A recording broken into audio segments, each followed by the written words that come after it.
দেশের মানুষ জানে বিগত এক যুগের বেশি সময় ধরে এই দেশের মানুষের বাক স্বাধীনতা হরণ করা হয়েছিল, সকল প্রকার রাজনৈতিক স্বাধীনতা হরণ করা হয়েছিল তাদের ভোটের অধিকার।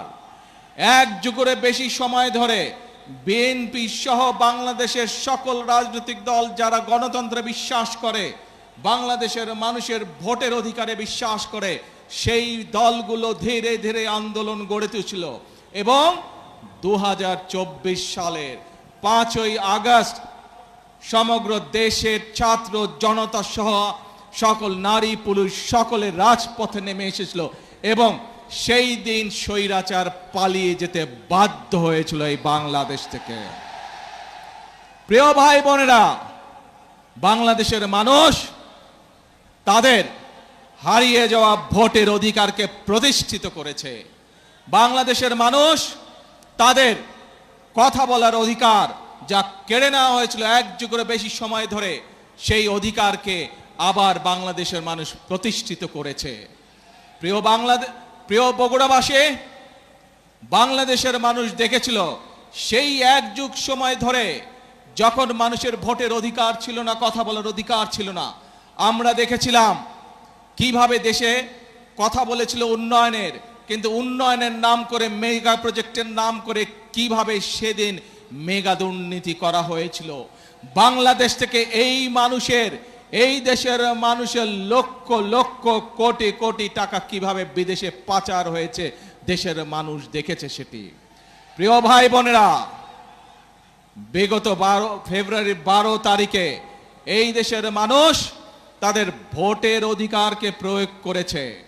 যেই অধিকার কেড়ে নেওয়া হয়েছিল, ভোটের অধিকার প্রয়োগ করার মাধ্যমে বাংলাদেশের মানুষ রায় দিয়ে দিয়েছে যে দেশের মানুষ কাদেরকে দেশের দায়িত্ব আগামী 5 বছর দিতে চায় এবং 12 তারিখের নির্বাচনে বাংলাদেশের মানুষ পরিষ্কারভাবে বাংলাদেশ জাতীয়তাবাদী দলকে আগামী 5 বছর দেশ পরিচালনা করার দায়িত্ব দিয়েছে।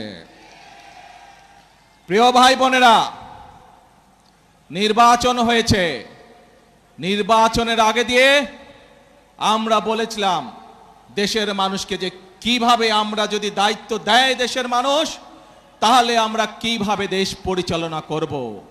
আজকে এই বগুড়ার গাবতলীতে আমরা ফ্যামিলি কার্ড বিতরণ করে এসেছি। দেশের মানুষের সামনে প্রতিশ্রুতি দিয়েছিলাম যে বিএনপি যদি সরকার গঠন করতে সক্ষম হয় আল্লাহর রহমতে, তাহলে এই দেশের মায়েদেরকে স্বাবলম্বী করার জন্য আমরা ফ্যামিলি কার্ড চালু করব। সেই প্রতিশ্রুতির কাজ, আমরা প্রতিশ্রুতি বাস্তবায়নের কাজ সরকার গঠন করার সাথে সাথে আমরা শুরু করেছি। প্রিয় ভাই বোনেরা, শুধু তাই নয়, এইখানে এই মঞ্চে দাঁড়িয়ে আমি বলেছিলাম আপনাদের, এরকম হাজার হাজার মানুষের সামনে আমি বলেছিলাম বিএনপি যদি সরকার গঠন করতে সক্ষম হয় তাহলে আমরা দেশের কৃষক ভাইদের পাশে দাঁড়াবো এবং কৃষক ভাইদেরকে, মা বোনদেরকে যেমন ফ্যামিলি কার্ড দেব, কৃষক ভাইদেরকে আমরা কৃষক কার্ড পৌঁছে দেব। প্রিয় ভাই বোনেরা, সেই কাজেরও বাস্তবায়ন আমরা শুরু করছি পর্যায়ক্রমিকভাবে। শুধু তাই নয়, এই মঞ্চে দাঁড়িয়ে আমি আপনাদের সামনে বলেছিলাম বাংলাদেশ জাতীয়তাবাদী দলের পরিকল্পনা ছিল আমরা যদি সরকার গঠনে সক্ষম হই তাহলে যে সকল কৃষক ভাইদের 10,000 টাকা পর্যন্ত কৃষি ঋণ আছে, সেই কৃষি ঋণ সুদ সহ আমরা মওকুফ করব সরকার গঠন করলে। ইনশাআল্লাহ আল্লাহর রহমতে আপনাদের দোয়ায় সেই কাজটিও আমরা সরকার গঠনের প্রথম 10 দিনের মধ্যে ইনশাআল্লাহ সম্পন্ন করেছি, যার ফলে সারা বাংলাদেশে 12 লক্ষ কৃষকের ঋণ মওকুফ হয়ে গেছে সুদ সহ। প্রিয় ভাই বোনেরা, এই যে পাশে বায়তুল হাফিজ জামে মসজিদ, আমরা এই মঞ্চে দাঁড়িয়ে আমি আপনাদের সামনে বলেছিলাম বাংলাদেশ জাতীয়তাবাদী দল বাংলাদেশের মানুষের কাছে প্রতিশ্রুতি দিয়েছে যে সরকার গঠন করতে আমরা সক্ষম হলে পরে এই যে মসজিদ বলেন, এতিমখানা বলেন, এখানে ইমাম সাহেব আছেন, মুয়াজ্জিন সাহেব আছেন, খতিব সাহেব আছেন সহ অন্য ধর্মের যে ধর্মীয় গুরুরা আছেন, তাদের জন্য আমরা সরকারের পক্ষ থেকে একটি সম্মানের ব্যবস্থা করব, যাতে এই মানুষগুলো একটু আত্মসম্মান নিয়ে বেঁচে থাকতে পারে। প্রিয় ভাই বোনেরা, আপনাদের দোয়ায়, আল্লাহর রহমতে আমরা ইনশাআল্লাহ সেই কাজটি আলহামদুলিল্লাহ বাস্তবায়ন করতে সক্ষম হয়েছি। প্রিয় ভাই বোনেরা, আপনাদেরকে আমরা বলেছিলাম, দেশের মানুষকে বলেছিলাম যে আমরা এই বগুড়ার সন্তান শহীদ রাষ্ট্রপতি জিয়াউর রহমান তার একটি বিখ্যাত কর্মসূচি, খাল খনন কর্মসূচি আমরা শুরু করব। কারণ আমরা দেখেছি বর্ষার সময় যে খালগুলো, নদীগুলো ভরাট হয়ে যাওয়ার কারণে কিভাবে বর্ষার সময় অনেক এলাকা প্লাবিত হয়, কিভাবে গ্রামের মানুষ, শহরের মানুষ সকলে কষ্ট পায়, সম্পদ নষ্ট হয়, গবাদি পশু নষ্ট হয়, ফসল নষ্ট হয়। এই সমস্যার সমাধান করতে হবে। আমরা দেখেছি কিভাবে গ্রামের বিভিন্ন জায়গায়, এমনকি বর্ষার সময় অনেক জায়গায় খরা চলে, মানুষ পানি পায় না, কারণ খালগুলো সব ভরাট বা বন্ধ হয়ে গিয়েছিল, নদীগুলো ভরাট হয়ে গেছিল। আমরা সেজন্য বলেছিলাম ইনশাল্লাহ আগামী 5 বছর আমরা 20,000 কিলোমিটার খাল খনন করব। আপনাদের কাছে যে প্রতিশ্রুতি দিয়েছিলাম, সেই খাল কাটার প্রতিশ্রুতির কাজও আমরা বাস্তবায়ন করেছি, সেই কাজও আমরা শুরু করেছি। প্রিয় ভাই বোনেরা, প্রিয় ভাই বোনেরা, বিএনপি আপনাদেরকে যে কথা দিয়েছিল, পর্যায়ক্রমিকভাবে আমরা প্রত্যেকটি কাজ শুরু করেছি। যে কটি পরিকল্পনার কথা, যে কটি কাজের কথা আপনাদের সামনে তুলে ধরলাম, যে কাজগুলো আমরা শুরু করেছি, এই প্রত্যেকটি কাজের সাথে এই দেশের খেটে খাওয়া মানুষের সম্পর্ক। এই কাজগুলো যাতে আমরা বাস্তবায়ন করতে পারি, তাহলে এই দেশের খেটে খাওয়া মানুষ উপকৃত হবে। তাই কি মনে করেন আপনারা? ফ্যামিলি কার্ড, কৃষক কার্ড, ইমাম মুয়াজ্জেম সাহেবদের সম্মানী সহ খাল খনন কর্মসূচি, বৃক্ষরোপণ, এই কাজগুলো যদি আমরা করতে পারি, তাহলে কি বাংলাদেশের সাধারণ মানুষ, খেটে খাওয়া মানুষ উপকৃত হবে না? শুধু তাই নয় প্রিয় ভাই বোনেরা, আরেকটি কথা আপনাদেরকে বলতে চাই। সরকার গঠন করার সাথে সাথে আমরা খোঁজ করার চেষ্টা করেছি বিভিন্ন বিদেশে, যে সকল দেশে বাংলাদেশ থেকে জনরপ্তানি হয়, এইরকম দেশগুলোতে আমরা কাজ শুরু করেছি যে কিভাবে বাংলাদেশের মানুষকে অল্প খরচে আমরা বিদেশে চাকরির সংস্থান করতে পারি। ইনশাআল্লাহ শীঘ্রই আপনাদেরকে, বাংলাদেশের মানুষকে আমরা সুখবর দেব, স্বল্প খরচে দেশের মানুষ, দেশের তরুণ সমাজ বিদেশে চাকরি নিয়ে যেতে পারবে, কর্মসংস্থানের ব্যবস্থা করে যেতে পারবে। এখন প্রিয় ভাই বোনেরা, 5ই আগস্ট সকলের মনে আছে, 2024 5ই আগস্ট এই দেশ থেকে স্বৈরাচার বিদায় হয়েছে। তার আগের একটি ঘটনা আপনাদের সামনে তুলে ধরি। 2016 সাল, দেশনেত্রী খালেদা জিয়া সমগ্র জাতির সামনে 2030 ভিশন দিলেন, অর্থাৎ 2030 সাল পর্যন্ত বিএনপি দেশকে কিভাবে সাজাতে চায়। শুধু তাই নয়, একই সাথে উনি দেশের মানুষের সামনে বিভিন্ন বিষয় সংস্কার প্রস্তাব উপস্থাপন করলেন। পরবর্তীতে আবারও বিএনপি, বাংলাদেশ জাতীয়তাবাদী দল, যে সকল রাজনৈতিক দলকে সাথে নিয়ে রাজপথে আন্দোলনে ছিল, সকল রাজনৈতিক দলকে একসাথে নিয়ে দেশের মানুষের সামনে আমরা আবার সংস্কার প্রস্তাব উপস্থাপন করেছি। মনে আছে আপনাদের বিএনপির 31 দফা সংস্কার কর্মসূচি? মনে আছে? এই কর্মসূচি আমরা প্রস্তাব আমরা দেশের মানুষের সামনে উপস্থাপন করেছি। যে সময় বিএনপি এই 31 দফা এই সংস্কার প্রস্তাব বিএনপি দেশের সামনে, জনগণের সামনে উপস্থাপন করেছিল, বাংলাদেশের আর কোন রাজনৈতিক দল, বিএনপি ছাড়া অন্য রাজনৈতিক দল সংস্কারের শব্দটিও তখন উচ্চারণ করেনি, স্বৈরাচারের ভয়। কিন্তু আপনাদের দল, বাংলাদেশ জাতীয়তাবাদী দল, বাংলাদেশের মানুষের খেটে খাওয়া রাজনৈতিক দল, মানুষের রাজনৈতিক দল, বাংলাদেশের কৃষকের রাজনৈতিক দল, বাংলাদেশের মা বোনদের রাজনৈতিক দল, বাংলাদেশের ছাত্র জনতার রাজনৈতিক দল, বাংলাদেশ জাতীয়তাবাদী দল স্বৈরাচারের রক্তচক্ষুকে উপেক্ষা করে 31 দফা সংস্কার দিয়েছিল। কারণ আমরা দেখেছিলাম স্বৈরাচার বিগত 16 বছরে কিভাবে পরতে পরতে দেশকে ধ্বংসের দ্বার প্রান্তে নিয়ে গেছে, কিভাবে দেশের স্বাস্থ্য ব্যবস্থাকে ধ্বংস করে দিয়েছিল, কিভাবে দেশের ব্যাংকিং ব্যবস্থাকে ধ্বংস করে দিয়েছিল, কিভাবে দেশের যোগাযোগ ব্যবস্থাকে ধ্বংস করে দিয়েছিল, কিভাবে দেশের শিক্ষা ব্যবস্থাকে ধ্বংস করে দিয়েছিল। কিছু মেগা প্রজেক্ট করে দুর্নীতি করেছে, এর বাইরে কিছু করেনি। এখন প্রিয় ভাই বোনেরা, 5 তারিখের স্বৈরাচার পালিয়ে যাওয়ার পরে যে অন্তর্বর্তীকালীন সরকার আসলো, সেই অন্তর্বর্তীকালীন সরকার এসে সংস্কার কমিশন গঠন করলো। সেই সংস্কার কমিশনে আপনাদের পক্ষ থেকে, জনগণের পক্ষ থেকে বাংলাদেশ জাতীয়তাবাদী দল তার মতামত উপস্থাপন করেছে। আমরা সব সময় বলি, আমরা যা করব স্বচ্ছভাবে করব, কোনো লুকোচুরি নেই। আমরা আমাদের প্রস্তাবনা সেই অন্তর্বর্তীকালীন সরকারের সংস্কার কমিশনে উপস্থাপন করেছি। হ্যাঁ, গণতন্ত্রতে মতের পার্থক্য থাকবে, সব কিছুতে যে আমি এগ্রি করব, একমত পোষণ করব, এমন কোনো কথা নাই।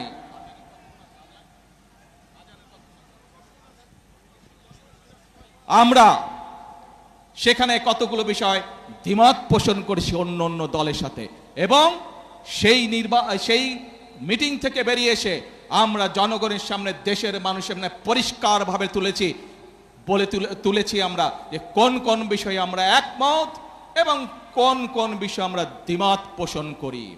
এই সংস্কার কমিশনের আলোচনার পর আপনারা দেখেছেন সেই অন্তর্বর্তীকালীন সরকার সংসদের দক্ষিণ প্লাজাতে একটি অনুষ্ঠান করলো, যেখানে জুলাই সনদ নামে সনদটি স্বাক্ষর করলো। বিএনপি স্বাক্ষর করেছে, তারপরে আরো বিএনপির সাথে লাইন দিয়ে আরো কিছু দল স্বাক্ষর করেছে। প্রিয় ভাই বোনেরা, এই বিগত 17 বছর আন্দোলনে বিএনপির শত শত নেতাকর্মী গুম খুনের শিকার হয়েছে। বিএনপির লক্ষ লক্ষ অর্ধ কোটি নেতাকর্মী গায়েবী মামলায় নির্যাতিত হয়েছে। আজ এই হাজারো মানুষের সামনে দাঁড়িয়ে, এই মিডিয়ার সামনে পরিষ্কারভাবে আমি আবারও বলে দিতে চাই, সংসদের দক্ষিণ প্লাজায় দাঁড়িয়ে বাংলাদেশ জাতীয়তাবাদী দল যে জুলাই সনদে সই করে এসেছে, সেই জুলাই সনদের প্রত্যেকটি শব্দ, প্রত্যেকটি অক্ষর আমরা ইনশাআল্লাহ এক এক করে বাস্তবায়ন করব। কিন্তু বারবার পরিষ্কারভাবে এই কথা বলে দেওয়ার পরেও আমরা দেখলাম যে কিছু রাজনৈতিক দল সংসদে এবং সংসদের বাইরে জনগণকে বিভ্রান্ত করার জন্য কিছু কথাবার্তা তারা বলা শুরু করেছে। প্রিয় ভাই বোনেরা, অন্তর্বর্তীকালীন সরকার 11টি কমিশন করেছিল। 11টি কমিশনের মধ্যে সংবিধান আছে, বিচারের বিষয় আছে, প্রশাসনিক আছে, স্বাস্থ্য আছে, নারী আছে। আজকে ষড়যন্ত্রের গন্ধ পাচ্ছি আমরা। খেয়াল করে দেখবেন, যারা এই সংস্কার করে যারা জনগণকে বিভ্রান্ত করতে যাচ্ছে, জুলাই সনদের সম্পর্কে বিভ্রান্ত করতে চাচ্ছে, তারা কিন্তু নারীর স্বাধীনতা অথবা নারীর উন্নয়ন নিয়ে কোনো কথা বলে না। তারা ওষুধের, বাংলাদেশের মানুষের চিকিৎসার জন্য যে চিকিৎসা কমিশন করা হয়েছিল, বাংলাদেশের মানুষ যাতে ওষুধ সহজে পেতে পারে, চিকিৎসা সহজে পেতে পারবে, সেইটির ব্যাপারে তারা কোনো কথা বলে না। কিভাবে প্রশাসনকে ঠিক করতে হবে সেইটির কথা তারা বলে না। কিভাবে আইন শৃঙ্খলা ঠিক করতে হবে সেইটির কথা তারা বলে না। তারা শুধু সংবিধান এই বিষয়ে কথা বলে। প্রিয় ভাই বোনেরা, দেখেন তারা কিভাবে বিভ্রান্ত করছে। নির্বাচনের সময় আমি আপনাদের বলেছিলাম যে কিভাবে তারা বিভ্রান্ত করছে। এই গুপ্ত বিভ্রান্তকারীরা আবারও এখন এই বিভ্রান্তের কাজ শুরু করেছে। তারা দুদিন আগের ঘটনা, এই গতকালকের ঘটনা, ময়মনসিংহের ওদিকে একটি জেলায় একটি ব্যক্তিগত তুচ্ছ ঘটনা ঘটেছে। এক ছেলে এক মেয়ের সাথে প্রেম করত, তারা বিয়ে শাদী করেছে, তাদের পরিবারের সমস্যা দেখেছেন আপনারা, ফেসবুকে দেখেছেন না? কিন্তু সাথে কি এটাও দেখেছেন, একটি পারিবারিক একটি ব্যক্তি ঘটনাকে কারা রাজনৈতিক রূপ দিয়ে দেশে অশান্তি সৃষ্টির চেষ্টা করেছে। দেখেছেন আপনারা সবাই।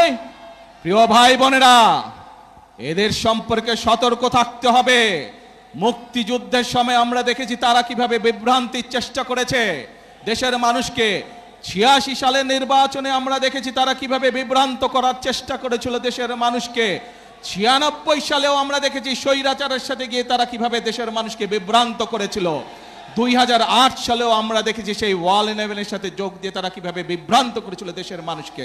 প্রিয় ভাই বোনেরা, আমরা দেশের মানুষের জন্য ফ্যামিলি কার্ড করতে চাই, কৃষক কার্ড করতে চাই, ইমাম মুয়াজ্জেম সাহেবদের জন্য আমরা সম্মানের ব্যবস্থা করতে চাই, খাল খনন করতে চাই, বৃক্ষরোপণ করতে চাই, দেশের যুবকদের কর্মসংস্থানের জন্য বিদেশে এবং দেশে কর্মসংস্থানের কথা করতে চাই।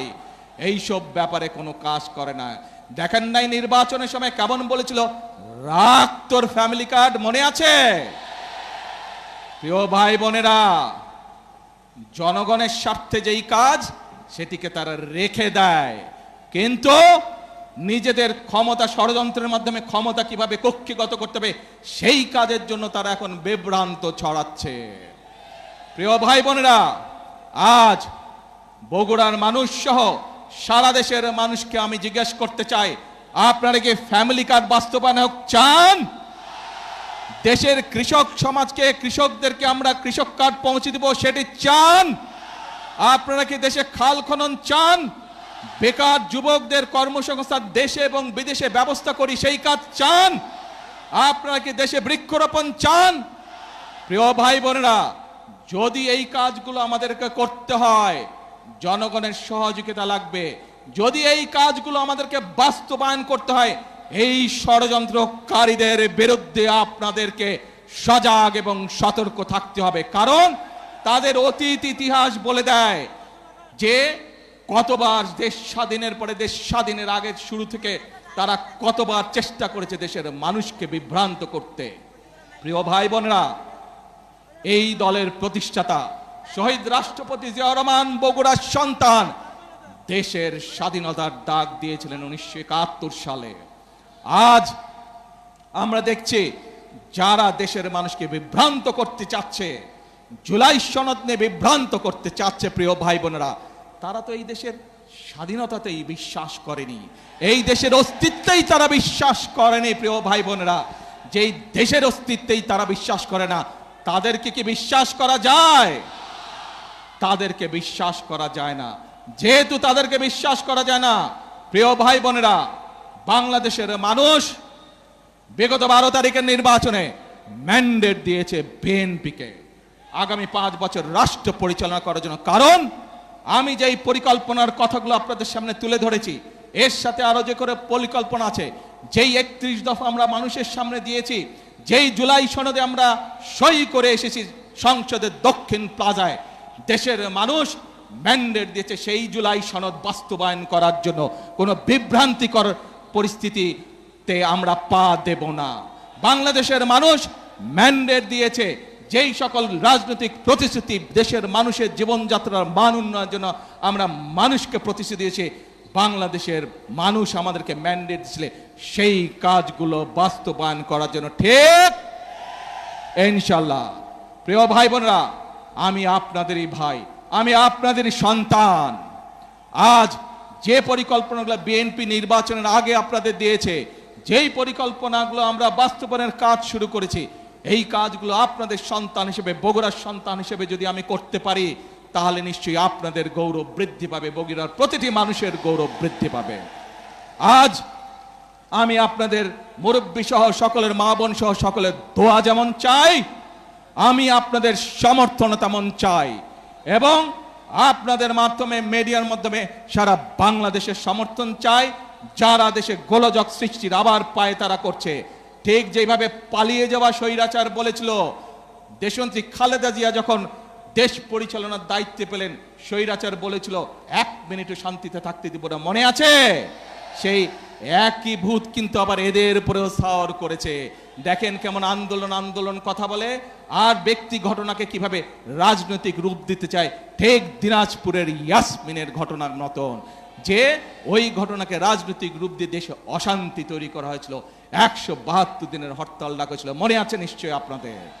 আসুন, আজ সময় হয়েছে, মানুষ ম্যান্ডেট দিয়েছে বিএনপিকে তাদের পরিকল্পনা বাস্তবায়ন করার জন্য। মানুষ ম্যান্ডেট দিয়েছে বিএনপিকে যেই জুলাই সনদে বিএনপি স্বাক্ষর করছে সেই জুলাই সনদ বাস্তবায়ন করার জন্য। কাজেই যার ম্যান্ডেট বাংলাদেশের জনগণ আমাদেরকে দিয়েছে, যেই প্রতিশ্রুতি জনগণকে আমরা দিয়েছি, আসুন আল্লাহর রহমতে আজকে এই মিটিংয়ে আমরা প্রতিশ্রুতি শপথ গ্রহণ করতে চাই। প্রত্যেকটি সেই শপথ হবে, প্রত্যেকটি প্রতিশ্রুতি ইনশাআল্লাহ যাতে আমরা বাস্তবায়ন করতে পারি, প্রত্যেকটি প্রতিশ্রুতি আমরা বাস্তবায়ন করব। প্রিয় ভাই বোনেরা, বগুড়া সিরাজগঞ্জ থেকে বগুড়া রেল লাইন, এইটি বগুড়ার মানুষের একটি অন্যতম প্রধান দাবি। ইনশাআল্লাহ শীঘ্র এই কাজ আমরা শুরু করব। প্রিয় ভাই বোনেরা, বগুড়া সহ আশেপাশের অনেকগুলো অঞ্চল কৃষি প্রধান অঞ্চল। আমরা চাই আমাদের কৃষিজাত পণ্য দেশে যেমন থাকবে, বিদেশেও রফতানি হবে। আমি এর মধ্যেই কাজ শুরু করেছি কিভাবে এই যে আমাদের এয়ারপোর্টটি আছে, এখানে কার্গো প্লেন কিভাবে আসতে পারে এবং আমাদের উৎপাদিত কৃষিজাত পণ্য আমরা বিদেশে রফতানি করতে পারি। শুধু তাই নয় প্রিয় ভাই বোনেরা, ইনশাআল্লাহ শীঘ্র আমি কাজ শুরু করব কিভাবে যে বগুড়া বিশ্ববিদ্যালয়, সেখানে কৃষি প্রকৌশলী সহ চিকিৎসা, এই বিষয়গুলোকে কিভাবে আমরা এখানে ইনক্লুড করে বিশ্ববিদ্যালয়ের কাজ শুরু করতে পারি, শীঘ্র ইনশাআল্লাহ সেই কাজ শুরু করব। প্রিয় ভাই বোনেরা, এই সকল কাজ আমি তখনই করতে পারবো যখন আপনারা আমার হাতকে শক্তিশালী করবেন। আজকে এই মিটিংয়ে আসুন সেই কথা আমি ফিরে যাব। এই দেশ শহীদ জিয়া যুদ্ধ করে স্বাধীনতার ডাক দিয়ে যুদ্ধ করে স্বাধীন করেছিলেন। এই দেশ বাংলাদেশের গণতান্ত্রিক মানুষের দেশ। এই দেশ যারা 1971 সালে স্বাধীনতায় বিশ্বাস করে, তাদের দেশ এই বাংলাদেশ। কাজে আসুন আমরা সেই কাজ করব, অর্থাৎ করব কাজ, গর্ব দেশ, সবার আগে বাংলাদেশ। আল্লাহ হাফেজ। বাংলাদেশ জিন্দাবাদ, বাংলাদেশ জাতীয়তাবাদী দল জিন্দাবাদ।